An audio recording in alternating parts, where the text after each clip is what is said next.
ஜெயநந்தலால மதியொளி சரணம். ஃபர்ஸ்ட் வந்து நான் அக்காவை எப்போ பார்த்தேன்னா, I think it must have been 1999. ரொம்ப லேட்டாக தான் நாங்கள் சென்னைக்கு வந்து ஒரு 7 வருஷம் கழிச்சு தான் பார்த்தேன். Even though I knew there was somebody, யாரு என்னன்னுலாம் தெரியாது.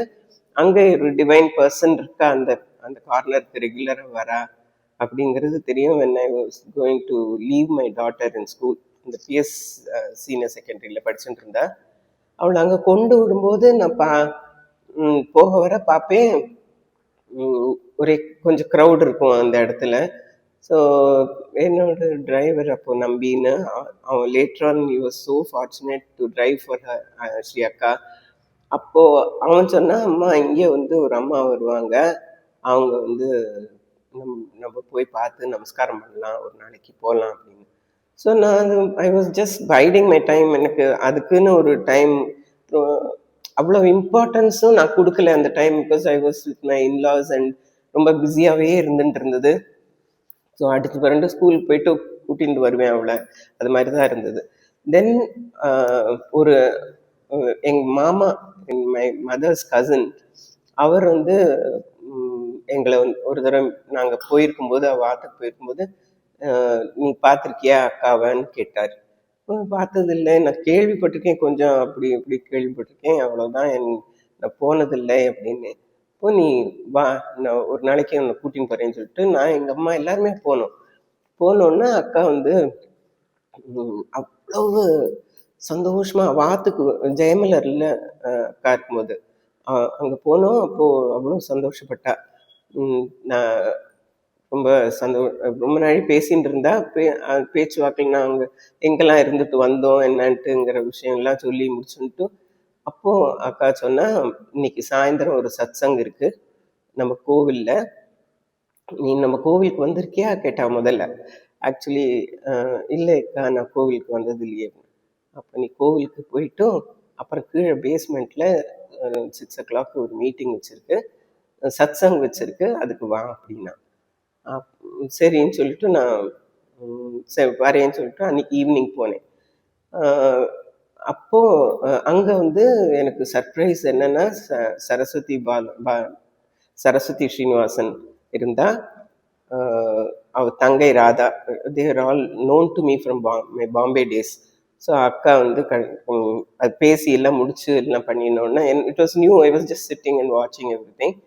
அப்போது நான் அவள் கடைசியில் கிளம்பி போகும்போது, அக்கா கிளம்பி போன அப்புறமா அவள் சொன்னால், நீ வந்து அக்கா உன்னை சமிதியில் ஜாயின் பண்ணிக்க சொல்லியிருக்கா, உன்னோட பேர் நான் கொடுக்கட்டுமான்னு கேட்டா.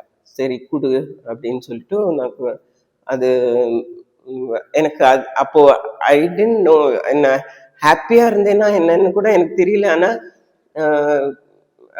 அக்கா சொல்லியிருக்காங்கிறதுனால நான் சரின்ட்டு இது பண்ணேன்.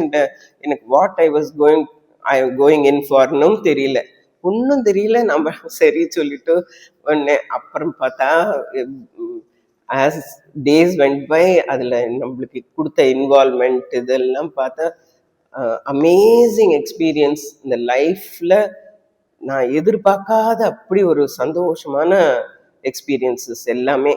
ஸோ எவ்ரி ஆக்டிவிட்டி இந்த டெம்பிள், நாங்கள் எல்லாரும் ஒரு கம்யூனிட்டி மாதிரி.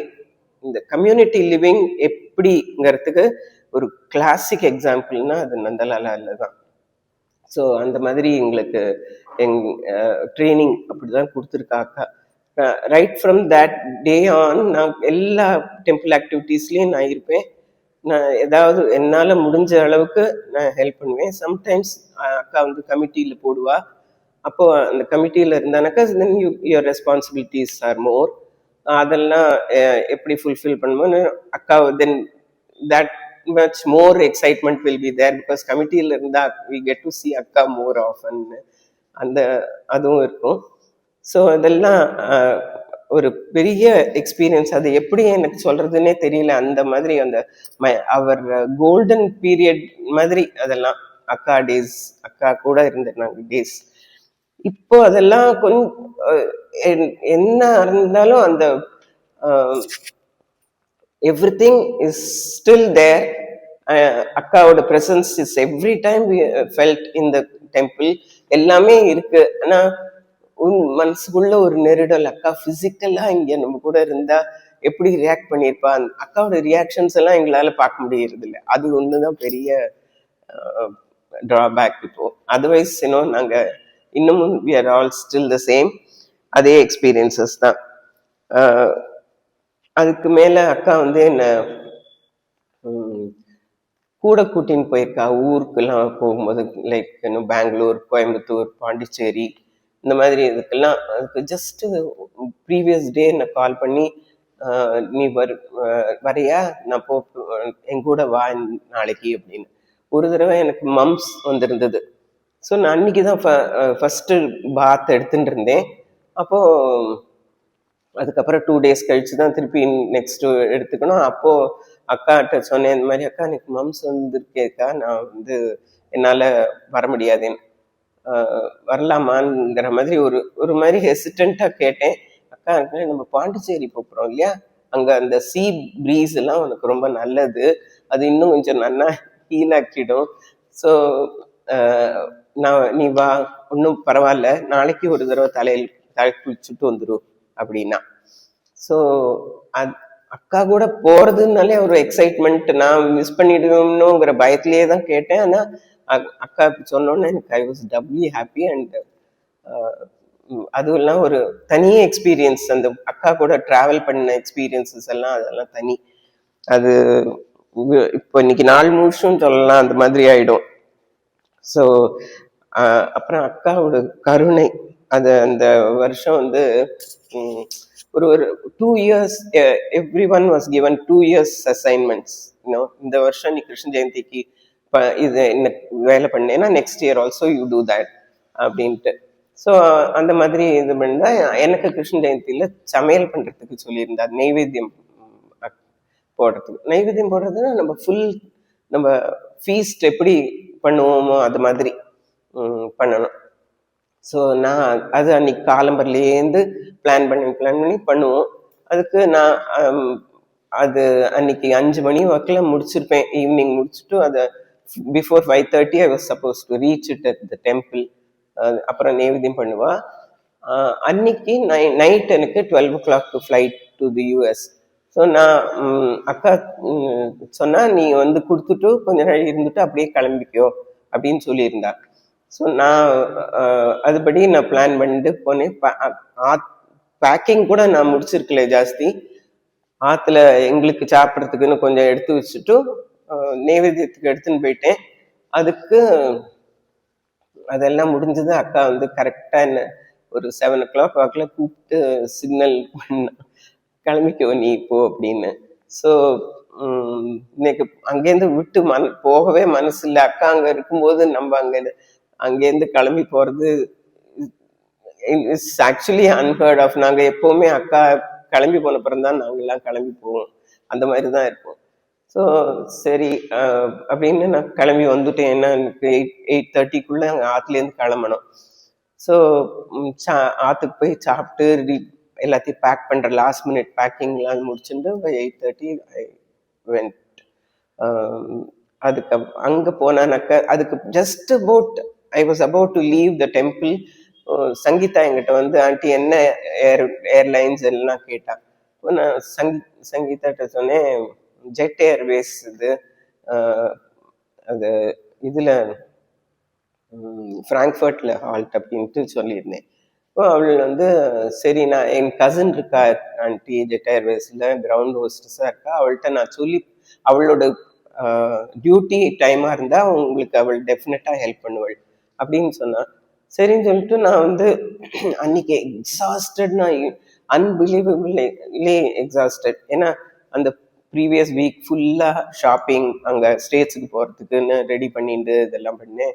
அதுக்கு ப்ளஸ் இந்த last 2 days planning for the நைவேத்தியம்.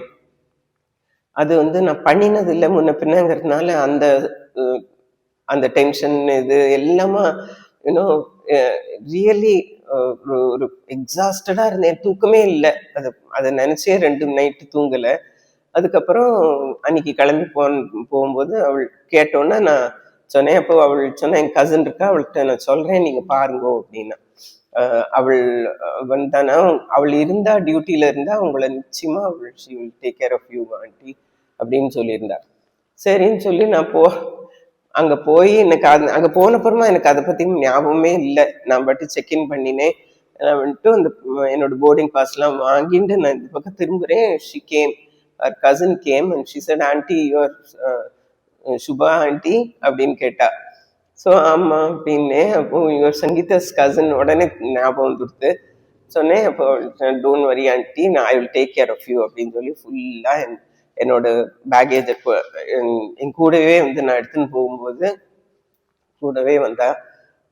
வந்து ஏர்கிராஃப்ட் வரையும் வந்து என்னை உள்ள உட்காத்தி வச்சுட்டு just relax aunty, don't worry about any thing, take care அப்படின்னு சொல்லிட்டு கிளம்பி போயிட்டா. அவள் டியூட்டி இருந்ததுங்கிறதுனால. ஸோ அது ஒரு few minutes later she came back and told me, auntie, we are upgrading your ticket, you can come and come to the business class now அப்படின்னு சொல்லிட்டு என்னை கூட்டின்னு போனா. எனக்கு தலகால் புரியல. Then I said, how much do I pay for itன்னு கேட்டேன். she said, you don't have to pay anything auntie, you are just getting an upgraded ticket in that place அப்படின்னு சொல்லி அவள் சொன்னான். oh, I am so grateful, I can't believe this is happening. நேக்கு வந்து சாப்பாடு வேண்டாம், ஒண்ணுமே வேண்டாம், ask them not to disturb me, I just want to go to sleep அப்படின்ட்டு சொன்னேன். மினிமம் 8 hours ஸ்லீப் எனக்கு வேணும் அப்படின்னு. No, don't worry auntie, no issues at all, I will tell them, they will take care of you அப்படின்னு சொன்னேன். So நான் போய் படுத்துட்டவள் தான். எனக்கு நான் அக்காவை நினச்சிட்டு அப்படியே இப்படிலாம் கூட ஒரு காருண்யமான எனக்கு அது அந்த தடவை ரொம்ப இமோஷனலா இருந்தேன்.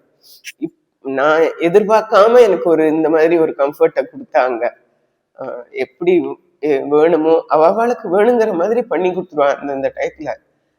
அது எப்படிதான் நடக்கும்னு தெரியாது. ஆனா இட் ஹேப்பன். ஸோ நான் என்ன டிஸ்டர்பே பண்ணல, யாருமே டிஸ்டர்ப் பண்ணல. நானா எழுந்துட்டேன். Then I went and brush my teeth and all that and came back. உடனே எனக்கு பிரேக்ஃபாஸ்ட் வந்தாச்சு. Royal treatment. அங்க இறங்கி போனோன்னா அவளே எங்கிட்ட சொன்னா, நீங்க லவுஞ்சில் போய் you can have a sumptuous breakfast அங்கன்ட்டு சொல்லி they sent me off from there. So ஃப்ராங்க்ஃபர்ட்ல போய் அது வேற. ஸோ அது this is one experience about இது. ஸோ அதான் இது வந்து ஒரு classic example of only a mother knows what child நீட்ஸ்ங்கிற மாதிரி அந்த கம்ஃபர்ட் நம்மளுக்கு அப்படி கொடுத்துருவா அந்த டயத்துல வேணுங்கிற மாதிரி. அப்புறம் இன்னொரு அக்கேஷன் போது நாங்கள் group of us were sent by her to Thiruvanaikaval கோவில். அங்க வந்து அந்த பெரிய அந்த பில்லர்ஸ் உள்ள மண்டபம் இருக்கு இல்லையா, அது ஃபுல்லா காப்வெப்ஸும் டஸ்ட்டுமா ரொம்ப கலெக்ட் ஆயிருந்தது. அதெல்லாம் கிளீன் பண்ணணும்னு நாங்கள் we went as a big group in a bus. அங்கே போய் நான், Deepa Santhosh and my co sister Mrs Sharada Veeramani, எங்க 3 பேருக்குமே அலர்ஜி ப்ராப்ளம், பயங்கர ஸ்னீசிங் எல்லாமே உண்டு. நாங்க என்ன பண்றது, இவ்வளவு டஸ்ட்ல நம்ம பண்ண போறோமேன்ட்டு நாங்க கவலைப்படல. எல்லாரும் ஜாலியா பண்ணிட்டு தான் இருந்தோம். ஒண்ணுமே எங்களுக்கு அஃபெக்ட் பண்ண போறது மாதிரி நினைச்சுட்டு பயந்துட்டு நான் தீபாவும் போய் டேப்லெட் எல்லாம் வாங்கிட்டு வந்தோம். ஒண்ணுமே நத்திங் ஹேப்பன். அன்னைக்கு எல்லாம் கிளீனிங் எல்லாம் முடிச்சுட்டு நாங்க திருப்பி பஸ்ல வந்தாச்சு. ராத்திரி போகும்போது நாங்க சொன்னேன், நாங்க பேசிட்டோம், நாளைக்கு எழுந்துக்கவே போறதில்ல, அப்போ தான் கிடைக்க போறது தோசை எல்லாம் ஆத்துல அப்படின்னு. அப்போ அதுக்கு we were worried really at the time. Next day எழுந்துக்க முடியுமா நம்மளுக்கு அந்த மாதிரி இருக்கேன்ட்டு. யூ won't believe, 5 மணிக்கு டான்னு எழுந்துட்டாச்சு, கண்ணை முடிச்சுட்டாச்சு. ஒரு வலி இல்லை, ஒண்ணும் இல்லை. நாங்க பண்ணினத்தோட சோடே எங்களுக்கு இல்லை. எனக்கு தான் அப்படி இருக்காக்குன்னு நான் தீபாட்ட கேட்கறேன், எங்க ஊர்படிட்டு கேட்டேன். எல்லாரும் சேயிங் நத்திங், இன்னும் அப்படியே ஃப்ரெஷ்ஷா இருக்கு, இன்னைக்கு போனோம்னா கூட நம்ம போயிட்டு வரலாம் போல இருக்கு அப்படின்ட்டு பேசினோம். அந்த அளவுக்கு இன்னும் she will take care. அந்த நம்பிக்கை இதெல்லாம் கம்ப்ளீட்டா வந்ததுங்கிறது இந்த மாதிரி உள்ள இன்சிடென்ட்ஸ் தான்.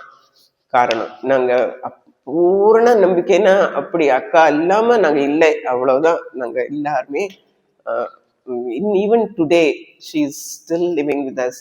அதெல்லாம் ஒரு பெரிய கொழுப்புனே தான் நான் சொல்லணும். இந்த ஜென்மத்து நான் ஒரு தடவை அக்காவோட அம்மாட்ட இந்த பாத்துக்கு வந்திருந்தா, அப்போ நான் சொன்னேன், எந்த ஜென்மத்து என்ன கொடுப்புனே தெரியல பாட்டி, நாங்க எங்களுக்கு இவ்வளவு க்ளோஸ் ப்ராக்சிமிட்டில நாங்க இருக்க முடியறது, அக்கா கூடவே இருக்க முடியறது. இந்த என்னதுன்னு அக்கா எங்கள்கிட்ட சொல்லிட்டான்னா அதையே நாங்க ஃபாலோ பண்ணிட்டு இருப்போமே அப்படின்ட்டு சொன்னேன். அழுதுண்டே சொன்னேன். ஆனா எனக்கு இப்போ நினைக்கும் போது இவ்வளவு சில்லியா நம்ம பேசியிருக்கோமேன்ட்டு சிரிப்பு தான் வருது ஒரு விதத்துல. எனிவே அதுவும் ஆச்சு.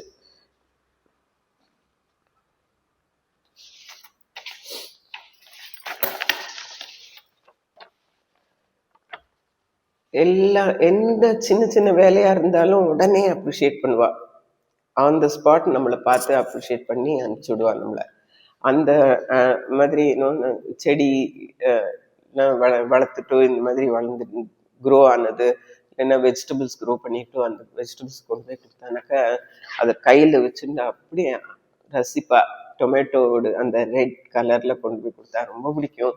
அண்ட் அந்த அது அண்ட் அந்த மாதிரி இது இந்த சமையல் ஏதாவது பண்ணிட்டு கொண்டு போய் கொடுத்தானாக்கா அதை உடனே டேஸ்ட் பண்ணி பார்த்துட்டு அவ்வளோ அப்ரிஷியேட் பண்ணுவா.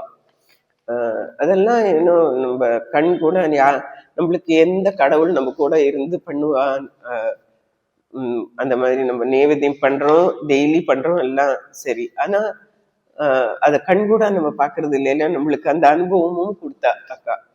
ஸோ அது ஒரு பெரிய விஷயம்.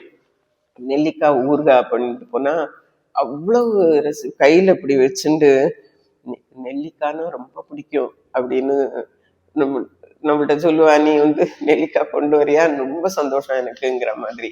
அதே நம்மளுக்கு எவ்வளவு எந்த ஜென்மத்துல நம்ம அந்த புண்ணியம் பண்ணியிருப்போம் இப்படி ஒரு இது அக்காட்டேந்து கேட்டுக்கிறதுக்கு இருக்கும். பாட்டி அக்கா ரெண்டு பேருமே எப்பவும் ஒரு ஊக்கம் கொடுத்துட்டு என்ன பண்ணணும், எப்படி பண்ணணும், எந்த அளவுல பண்ணணும் எல்லாம் அட்வைஸ் பண்ணுவா. உடனே பாட்டி ஈக்குவலா கூட நம்மளுக்கு எல்லாமே செஞ்சு கொடுப்பா. அப்படி துல்லியமா நம்மளுக்கு சாதாரணமா நம்ம பண்ணும்போது அவ்வளவு இவ்வளவு பொடலமா நம்மளுக்கு இருக்கும். ஆனா சொல்லி கொடுக்கும்போது அக்காலாம் அப்படி அப்படி பர்ஃபெக்டா துல்லியமா அந்த அளவெல்லாம் பாட்டி அதுல ரொம்ப அது கண்ணமுடின்னு நம்ம பண்ணலாம் பாட்டி சொல்லியாச்சுனாக்க அந்த மாதிரி இருக்கும். அப்புறம் அதே மாதிரி நம்ம பண்ணிட்டு கொண்டு போய் கொடுத்தோன்னா உடனே அந்த ஸ்பாட் அதை இது பண்ணுவா, அப்ரிஷியேட் பண்ணுவா. அப்புறம் பொண்ணோட கல்யாணம், ஜனனியோட கல்யாணத்தை பத்தி சொல்லாம இருக்க முடியாது. நான் அக்காவத்துக்கு இந்த அதுக்கு ஃபர்ஸ்ட் ஒரு தை வெள்ளிக்கிழமை அன்னைக்கு போனேன். அப்போ நானும் இவருமா போயிருந்தோம். இவர் சொன்னார், நீ ஜனனியோட ஜாதகத்தை எடுத்துட்டு வரமா கேளுன்னு. நெக்ஸ்ட் டைம் அக்காவை பார்க்கும்போது அவளோட ஜாதகத்தை கொடுக்க, இப்போ பிள்ளை பெரியவன், மச் பிக் ஓல்டர் தென் ஜனனி. ஸோ அவன் வந்து அவனோட கல்யாணம் முதல்ல ஆகணும். ரொம்ப நாளா பார்த்துட்டு இருக்கோம், ஒன்றும் சரியா வரலன்னா அவன் போய் நாங்க நீ அவளோட ஜாதகத்தை அக்கா கையில கொடுக்குற முகூர்த்தமாவது அவனுக்கு ஃபிக்ஸ் ஆகிறதா பார்க்கலாம், அக்காட்ட அது கண்டிப்பா ஆகும் தோன்றது, நீ கொண்டு போய் கேட்டுப்பாரு அக்காட்ட கொண்டு வரட்டுமான்னு சொன்னான். சரின்னு நான் வந்து அக்காட்ட கேட்டேன். நான் இவர் ரெண்டு பேருமா சேர்ந்து போன போதுதான் பேஸ்மெண்ட்ல தரிசனம் அன்னைக்கு தை வெள்ளிக்கிழமை, ஃபர்ஸ்ட் தை வெள்ளிக்கிழமை. தாராளமா சிரிச்சுண்டே அவ்வளவு சந்தோஷமா தாராளமா கொண்டு வான்னா. ஸோ அப்பெல்லாம் நான் க்ளூலெஸ், உடனே பார்த்து சொல்ல போறான்லாம் ஒண்ணுமே தெரியாது. அந்த அந்த அப்புறமா தான் அதை நினைச்சு பார்க்கும்போது, oh she had already made up in her mind யாரும் குருமா வரப்போறாங்கிறதுன்ட்டு அப்புறம் தான் தெரிஞ்சது மாப்பிள்ளை யாருன்னு அக்கா தீர்மானம் பண்ணியாச்சு முதல்லயே. பட் அந்த ஜாதகத்தை கொடுத்தோம், அந்த தடவை கொடுக்க முடியல. நெக்ஸ்ட் 2 தை வெள்ளிக்கிழமை எங்க அக்கா ஊர்லயே இருக்கல. ஸோ 4th தை வெள்ளிக்கிழமை அன்னைக்கு நான் 10:30 மணிக்கு முன்னாடி கொண்டு போக முடியல. நான் சரி ராவு காலத்துக்கு அப்புறம் கொண்டு போகலான்ட்டு 12 மணி ஆனதும் நான் கொண்டு போனேன். ஒரு சாக்லேட் பண்ணியிருந்தேன் காலம்பரை. அதை கொண்டு போய் கொடுத்துட்டு அந்த ஜாதகத்தையும் கொடுத்தேன். அக்கா அந்த சாக்லேட் எடுத்து ஒரு பீஸ் எடுத்தா, சாப்பிட்டா. அப்புறம் ரமா அப்படின்னா, அப்பதான் நான் அங்க பார்க்கும்போது அக்கா நான் உள்ள என்டர் பண்ணும்போது அப்படியே சிம்மாசனத்துல ராஜராஜேஸ்வரி நம்ம இமேஜின் பண்ணி பார்த்தா எப்படி இருக்கும் அந்த அந்த மாதிரி உட்காந்துருந்தா. அந்த காட்சியெல்லாம் உம், விவரிக்க தெரியாது நம்மளுக்கு. ஆனா அதை அனுபவிச்சவளுக்கு அவ்வளவு நல்லா இருக்கும் அது. அப்படி அதை நினைச்சே நம்மளுக்கு அந்த சந்தோஷம், இன்னும் அந்த நாஸ்டாலஜிக் மெமரிஸ்லயே நம்ம காலத்தை கழிச்சுடலாம். அந்த மாதிரி ஒரு எக்ஸ்பீரியன்ஸ் கொடுத்துருக்கா நம்மளுக்கு. ஸோ இந்த மாதிரி உட்காந்துருந்தோன்னா நான் வேற ஒத்துருமே இல்லை, நம்ம மத்தனான்ட்டு நான் போய் நீட்டிருக்கேன் எல்லாம். அப்புறம் பார்த்தா ரமா விஷ்ணு எந்த இயர் அப்படின்னு கேட்டா அவள்கிட்ட. அப்பதான் நான் திரும்பி பார்க்கறேன், ரமா அங்க சாமான் எல்லாம் வச்சுட்டு ஏதோ அரேஞ்ச் பண்ணி வச்சிருந்தா அக்காட்ட காமிக்கிறதுக்கு. நான் உடனே அவள் இயர் சொன்னா, நான் ஓ 2.5 years டிஃபரன்ஸ் இருக்கு, கரெக்டா இருக்கும் அப்படின்னு சொல்லிட்டு அப்படியே நீயும் ஸ்வீட் கொண்டு வந்திருக்க, அவளும் ஸ்வீட் கொண்டு வந்திருக்கா பாரு அப்படின்னு சொல்லி கொடுத்தா. 2 பேருக்கும் ஆளுக்கு ஒண்ணு கொடுத்தா. ரொம்ப சந்தோஷமா இருந்தது. நான் எடுத்துன்னு வந்துட்டு அப்போ உடனே சொன்னேன், அந்த மாதிரி அவளோட 2வது பிள்ளை இருக்கான், அவன் நெதர்லாண்ட்ஸ்ல இருக்கான். கல்யாணம்னா உடனே எல்லாம் இருக்காது, ஒரு 2 years கிட்ட ஆகலாம், ஆனா பார்க்கலாம் நம்ம அப்படின்னு சொன்னான். நான் என் அக்கா சொல்லியாச்சு, நம்ம என்ன பார்க்க போறோமான்னு அதெல்லாம் சரிக்கா ரொம்ப சந்தோஷம்னு சொல்லிட்டு நமஸ்காரம் பண்ணிட்டு கிளம்பி வந்துட்டேன். அந்த ரமாட்ட அக்கா சொன்னா, நீ ஜாதகத்தை வாங்கி கொடு, அவளோட ஜாதகம் உங்க அப்பா அம்மாட்ட கொண்டு வந்து கொடுக்க சொல்லுன்னு.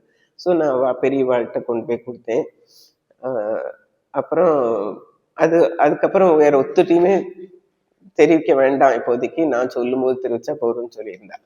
ஸோ அது மாதிரி பண்ணிட்டு நான் ஆத்துக்கு வந்து சொல்லும்போது இவர்கிட்ட சொன்னேன், நீங்க அவளோட ஜாதகத்தை கொடுத்து வாங்குன்னு சொன்னேன். அவர் அக்கா கல்யாணமே ஃபிக்ஸ் பண்ணி கொடுத்துட்டா அப்படின்னு சொன்னேன். அவ்வளவு சந்தோஷம் எங்களுக்கு. ஸோ அப்படி ஆச்சு.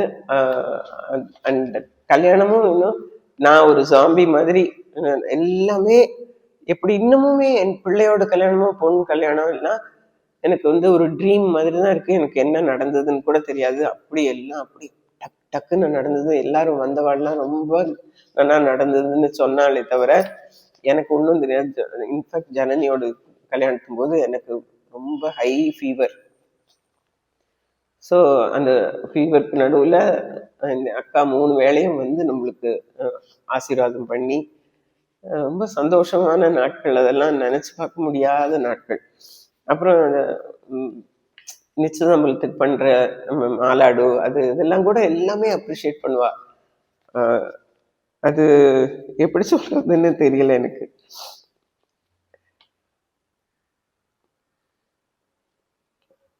ஸோ இது ஆக்சுவலி ஜனனி என்னோட குருமாமி.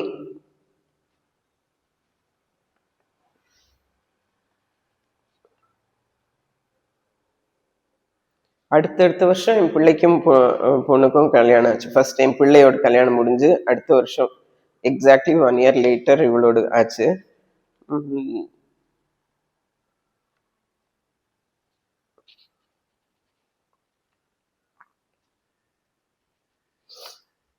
ஸோ ஜனனியும் ரொம்ப எனக்கு மதிப்புக்குரிய குருமாமி ஸ்ரீமதி லக்ஷ்மி ஆலாசியம் மாமி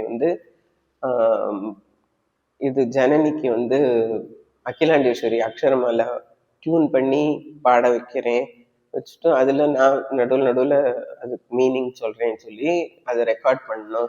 அதுக்கு அக்காவோட பர்மிஷன் வாங்கணும்னு சொல்லியிருந்தா. ஸோ நாங்கள் என்ன பண்ணோம், அது பண்ணலாம்ங்கிற இதில் இருந்தோம். அக்காவை போய் பார்த்து சொல்லிட்டு உத்தரவு வாங்கிக்கணுங்கிற மாதிரி நான் சொல்லியிருந்தா மாமி. நாங்கள் போகலாம் மாமின்னு சொல்லியிருந்தேன். அதுக்கு அப்புறம் 2-3 தடவை போனோடனே அக்காவை பார்க்க முடியல. ஸோ சரி இப்போ என்ன பண்றது தெரியலையே, ரெக்கார்டிங் டிலே ஆகிட்டே போயிட்டு இருக்கேன் அப்படின்னு சொன்னேன். தோணித்து. உடனே மாமி சொன்னா, இன்னைக்கு வடபழனியில இருந்தாப்போ நான் இன்னைக்கு ஆட்டோ பிடிச்சிட்டு வந்துட்டு இருக்கேன், இப்போ வரப்போறேன். நம்ம பண்றத பண்ணுவோம், அக்காட்ட கொண்டு போய் காமிப்போம், ஆசீர்வாதம் வாங்கிக்கலாம், அக்கா உத்தரவு கொடுத்தானா நம்ம ரிலீஸ் பண்ணலாங்கிற மாதிரி சொல்லி கிளம்பி வந்தா. எனக்கு ஒரு மாதிரி பதட்டமா இருந்தது. என்னன்னா அது நம்ம அக்காவோட பர்மிஷன் இல்லாம பண்ணுவோமா அதன்ட்டு. ஸோ மாமி கிளம்பி வரா, அங்கேருந்து ஆட்டோ பிடிச்சுன்னு வரா. இன்னும் 10-15 மினிட்ஸ் வரப்போறா, எனக்கு ஃபோன் அக்காட்டேந்து. எனக்கு ஒண்ணுமே புரியல. எனக்கு இப்படி அக்கா வந்து ஃபோன் பண்ண போன்ட்டு ஒண்ணுமே இல்லை எனக்கு. எனக்கு அப்போ அது இம்பார்ட்டன்டான இது கூட இல்லை, இதுக்குன்னே பண்ணியிருக்காங்கிறது தான் எனக்கு என்னோட இது. ஏன்னா அவ சொன்னா, சுப்பிரமணியம் இருக்காரா, ஆஃபீஸ் போயிருப்பார் இல்லையா அப்படின்னு சொல்லிட்டு அவர் வந்தானா என்னை வந்து பார்க்க சொல்றியா, எனக்கு மெடிக்கல் ஃபவுண்டேஷன் விஷயமா ஏதோ வேலை இருக்கு அப்படின்னு சொன்னான். சரிக்கா, நாங்க வந்து ரொம்ப தவியா தவிச்சுட்டு இருக்கோம், உங்களை அப்ரோச் பண்ண முடியலையேன்ட்டு இதுவா இருந்தோம். நீங்க கூப்பிட்டுருக்கேன், எனக்கு பெரிய ரொம்ப சந்தோஷமா இருக்கு அப்படின்னு. ஜனனி இன்ஃபேக்ட் உங்கள்கிட்ட பேசணும்னு வெயிட் பண்ணிட்டு இருக்கா அப்படின்னு. ஜனனின்னு நான் அது பேசிண்டே போன் எடுத்துட்டு அவள்கிட்ட போகும்போது அவளுக்கு ஒரே ஆச்சரியம், அக்கா கூப்பிட்டுருக்கான்னொன்னு தலைகால் புரியல அவளுக்கு. சொன்ன அந்த மாதிரி மாமி வந்துட்டு இருக்கா, நான் ரெக்கார்ட் பண்ணணும்னு சொல்லியிருக்கா அப்படின்னு. ஸோ உங்கள்கிட்டேருந்து உத்தரவு வாங்கிக்கணும்னு நாங்களும் வெயிட் பண்ணிட்டு இருக்கோம்.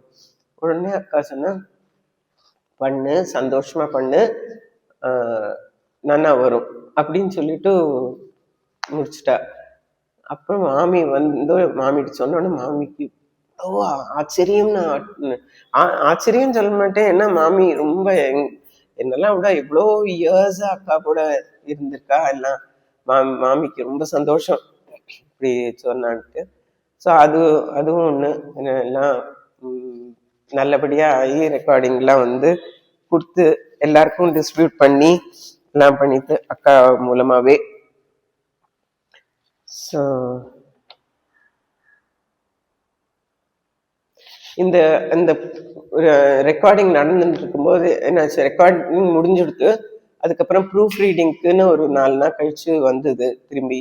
அப்போ மாமி அதை கொண்டு வந்துட்டு போட்டு கேட்டுட்டு இருக்கா. ஒரு ரூம்ல, ஒரு பெட்ரூம்ல உட்காந்து 2 பேரும் ஜனனியும் மாமியுமா போட்டு கேட்டுட்டு இருக்கா. லன்ச் டைம்ங்கிறதுனால இவர் ஆஃபீஸ்லேருந்து வந்து லன்ச் அவர் பரிமாறின்னு இருக்கேன். எனக்கு சடனா அந்த ப்ரூஃப் ரீடிங் நடந்துட்டே இருக்கு. அது நடுவுல அக்காவோட வாய்ஸ் கேட்கறது, அந்த மீனிங் சொல்லும்போது. அப்போ நான் உடனே அப்படியே உள்ள போய், மாமி என்ன அக்காவோட வாய்ஸ் கேட்கறது பாரு, நான் இப்பதான் அவள்கிட்ட சொல்லிகிட்டே இருக்கேன், நான் எங்க 2 வரி தான் எழுதியிருக்கேன் அந்த ஸ்லோகத்துக்கு மீனிங், அது பாட்டுக்கு போயிட்டே இருக்கு பாரு. நான் ஜர்னிட்டு சொன்னேன், எவ்வளவு பேசியிருக்கேன்னு பாரு, எனக்கே தெரியாம நான் பேசியிருக்கேன் மாமி அப்படின்னு நினைச்சேன். இல்லை மாமி, அக்கா வாய்ஸ் கேட்டது அப்படின்னு. சரி, இது நாம பண்ணவே இல்லை, அது அக்கா தான் பண்ணிட்டு இருக்கா அப்படின்னு சொன்னா. இதெல்லாம் நம்மளுக்கு வந்து ஒரு பெரிய மிரக்கல்னு தோன்றது இல்லையா? அப்படி இல்ல, அக்காவுக்கு ஒரு அப்ரூவல் கொடுக்கறான்னா அக்கா இந்த மாதிரி எல்லாம் காமிப்பா. அது நம்மளுக்கு அப்புறமா போக போகதான் புரியும் அதோட மிரக்கிள்ஸ்னு. சொல்லவே அப்படி கொச்சப்படுத்துற மாதிரி இருக்கு எனக்கு மிரக்கிள் சொன்னானாக்கா. அது அக்காவோட இயற்கையான ஒரு சுபாவம், அக்காவோட இது அப்படிதான் அது. ஓகே, நான் அவ்வளவுதான் சொல்லணும். இன்னைக்கு எனக்கு அவ்வளவுதான் ஞாபகத்துக்கு வந்தது, எல்லாம் எழுதி வச்சுனேன். என்னால முடிஞ்ச அளவுக்கு சொன்னேன். அக்கா தான் எதையும் குறையினர் இருந்தானா மன்னிக்கணும். ஜெயநந்தலால். மதியொளி சரணம்.